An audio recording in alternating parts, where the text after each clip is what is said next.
आप सभी कक्षा 7वीं के विद्यार्थियों का स्वागत है। तो आप सभी विद्यार्थियों के लिए आज हम लेके आए कक्षा 7वीं 8th ग्रेड अभ्यास पुस्तिका विषय विज्ञान का नए सत्र 2024-25 का है। आज देखेंगे अध्याय 2 यानी कि प्राणियों में पोषण। देखिए प्राणियों में पोषण, पहले आपको कुछ पाठ से पूर्व की तैयारी में एक तालिका दी गई है जिसमें आपको सहपाठी का नाम दिया गया है और उसने प्रोटीन में जो भी भोजन शामिल करने के लिए क्या खाया है उसके बारे में। तो देखिए यहाँ पे रक्षा ने दही खाया है। इसके अलावा आपके जो भी फ्रेंड हो उनका नाम लिखकर आप यहाँ पे जो है ये जानकारी लिख सकते हैं। ठीक है, तो इस प्रकार से आप सारी जो तालिका है वो भर देंगे। फिर है प्रश्न क्रमांक 1, सही विकल्प पर चुनकर लिखिए। पहला, कोई व्यक्ति उल्टी दस्त से पीड़ित है तो चिकित्सक उसे क्या लेने की सलाह देंगे? तो ऑप्शन नंबर सी, ORS घोल। फिर 2, यदि किसी व्यक्ति में पित्त रस में उत्पादन में कमी हो तो पाचन की कौन सी प्रक्रिया सबसे अधिक प्रभावित होगी? तो ऑप्शन नंबर बी, रासायनिक पाचन। फिर है छोटी आंत क्षुद्रांत की आंतरिक भित्ति पर पाए जाने वाले दीर्घ की संरचना पाचन और अवशोषण में उनके कार्य से कैसे संबंधित है? तो ऑप्शन नंबर ए, बढ़ा हुआ सतह क्षेत्र पोषक तत्वों के अवशोषण की क्षमता। क्वेश्चन नंबर 4 है, क्रमानुकुंजन पाचन में किस प्रकार सहायता करता है? तो उत्तर हो जाएगा ऑप्शन नंबर डी, यह मांसपेशियों के संकुंचन के माध्यम से भोजन को पाचन तंत्र में ले जाने में मदद करता है। फिर है प्रश्न क्रमांक 5, क्षुद्रांत पाचन और अवशोषण के लिए एक महत्वपूर्ण स्थल माना जाता है क्योंकि यह वह जगह है जहां भोजन पोषक तत्वों में टूट जाता है और रक्त प्रवाह में अवशोषित हो जाता है। रिक्त स्थानों की पूर्ति करना है। पहले रिक्त स्थान में जाएगा पाचन, दूसरे रिक्त स्थान में आएगा स्टारफिश, कैल्शियम कार्बोनेट के कठोर कवच वाले जंतु को आहार करती है। तीसरे में आएगा आहार को मुखगुहा द्वारा अंदर ले जाने वाली प्रक्रिया को हम अंतःग्रहण कहते हैं। फिर चौथा, स्वाद का पता लगाने के लिए जीभ पर स्वाद कलिकाएं होती हैं और अमाशय में हाइड्रोक्लोरिक अम्ल का श्रावण होता है। फिर है मानव के पोषण, विभिन्न पोषण को क्रमों को सही चरण में लिखना है। तो पहले आएगा आपका अंतःग्रहण यानी कि हमने भोजन को अंदर किया, फिर पाचन, उसके बाद अवशोषण, फिर स्वांगीकरण, उसका फिर निष्कासन। फिर पित्त कहाँ निर्मित होता है? तो यकृत गहरी लाल भूरे रंग की ग्रंथि है जो उदर के ऊपरी भाग में दाहिनी दक्षिण की ओर अवस्थित होती है। यह पित्त रस का स्रावन करती है जो कि एक थैली में संग्रहित रहता है, इसे पित्त कहते हैं। प्रश्न 4 है, पहेली के स्कूल जाने के लिए जल्दी भोजन खा रही थी, अचानक उसको खांसी उठती है और हिचकी आने लगती है। पहेली के साथ ऐसा क्यों हुआ? तो ऐसा खाद्य कणों के श्वास नली में प्रवेश करने के कारण होता है। श्वास नली रसिका के साथ साथ चलती है परंतु कृष्ण में वायु एवं भोजन मार्ग एक ही होते हैं। भोजन हमारे लिए आवश्यक है, क्यों? तो उत्तर हो जाएगा भोजन हमारे लिए आवश्यक है क्योंकि यह ऊर्जा और पोषक तत्व प्रदान करता है जो शरीर की वृद्धि, विकास और मरम्मत में मदद करते हैं। छठवां देख लीजिए, रोटी के टुकड़े को मुंह से चबाते हैं तो वह कुछ समय बाद मीठी लगने लगती है, क्यों? तो अधिक समय तक रोटी को चबाते रहने से रोटी के मंड पर लार में उपस्थित टाइलिन एंजाइम के द्वारा क्रिया होती है। टाइलिन एंजाइम जो होता है मंड को माल्टोज शर्करा में बदल देता है जिससे रोटी मीठी लगने लगती है। सातवां देख लीजिए, पूछा जानना चाहता है कि क्या घास खाने वाले जानवर में मनुष्यों में भोजन का पाचन समान रूप से होता है, यदि कुछ भिन्न है तो क्या? तो जानवर जो घास खाते हैं उसमें सेल्यूलोज होता है जो एक तरह का कार्बोहाइड्रेट है और घास में सेल्यूलोज की प्रचुर मात्रा में होता है, इसलिए जानवर इसे पचाने के लिए जुगाली प्रक्रिया का इस्तेमाल करते हैं। घास खाने वाले जानवरों में सूक्ष्मजीव होते हैं जो सेल्यूलोज को तोड़कर पचा लेते हैं। मनुष्यों के आहार नाल में ये जो सूक्ष्मजीव है अनुपस्थित होते हैं।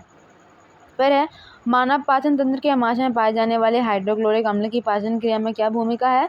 तो हाइड्रोक्लोरिक एसिड पेट में एक आवश्यक एसिड है। यह बैक्टीरिया के साथ साथ अन्य हानिकारक प्रजातियों को नष्ट करने में मदद करता है। यह भोजन के संरक्षक के रूप में भी कार्य करता है। यह माध्यम को अम्लीय बनाता है जिससे पाचक रसों को क्रिया करने में सहायता मिलती है। 9वां है, दीर्घरोम क्या है, यह कहाँ पाए जाते हैं, इनकी कार्य लिखिए। तो दीर्घरोम छोटी आंत की भीतरी दीवार पर पाए जाते हैं। पचे हुए भोजन में मौजूद पोषक तत्व दीर्घरोम के माध्यम से रक्त प्रवाह में अवशोषित हो जाते हैं। दीर्घरोम का मुख्य कार्य पचे हुए भोजन को अवशोषण के लिए तल क्षेत्र को बढ़ाना है। 10वां देख लीजिए, यदि मनुष्य के रंध्रक दांत न हो तो क्या होगा? तो यदि मनुष्य के रंध्रक दांत न हो तो इससे चबाने वाले चबाने और काटने की क्षमता पर असर पड़ सकता है। रत्नक दांतों का मुख्य कार्य भोजन को काटना, चीरना होता है, खासकर मांस और कठोर खाद्य पदार्थों को। इन दांतों के बिना व्यक्तियों को चबाने में कठिनाई होगी। इनसे उनके पाचन और पोषण पर भी नकारात्मक प्रभाव पड़ेगा। दूध के दांत तथा स्थायी दांत में क्या अंतर है? दूध के दांत यह दांत का प्रथम सेट है, शैशवकाल अवस्था में निकलता है। ये दूध के दांतों के गिर जाने के बाद निकलते हैं, स्थायी दांत होते हैं। दूसरा, दूध के दांत 8 वर्ष तक की आयु तक गिर जाते हैं और स्थायी दांत ये स्वस्थ मनुष्य में पूरे जीवन भर रहते हैं, तथापि वृद्धावस्था में प्रायः गिरने लगते हैं। फिर है मानव पाचन तंत्र का चित्र बनाइए और उनके मुख्य भागों के नाम लिखिए। तो मुख्य भागों के नाम हो जाएंगे मुंह, ग्रास नली, आमाशय, छोटी आंत, बड़ी आंत और गुदा। मानव के पाचन तंत्र का चित्र देख लीजिए। तो किस इस प्रकार से मानव का पाचन तंत्र बनेगा। इस प्रकार से आपको मानव का पाचन तंत्र अपनी पाठ्य पुस्तक से देखकर ही बना देना है, ठीक है। तो इस प्रकार से सारे नाम भी लिख देना है। सवाल है, निम्न पाचन संबंधी क्रियाओं को संक्षेप में लिखिए। तो अंतःग्रहण, आहार को शरीर के अंदर लेने की जो क्रिया है वह अंतःग्रहण कहलाती है। भोजन का अंतःग्रहण मुख के द्वारा होता है। स्वांगीकरण, अवशोषित पदार्थों का स्थानांतर रुधिर वाहिकाओं द्वारा शरीर के विभिन्न भागों तक होता है, जहां उनका उपयोग जटिल पदार्थों को बनाने में किया जाता है, स्वांगीकरण कहलाता है। फिर जलाशय में पाए जाने वाले एक कोशिकीय जीव अमीबा में पाचन विधि को चित्र सहित समझाइए। तो अमीबा एक सूक्ष्म जीव है।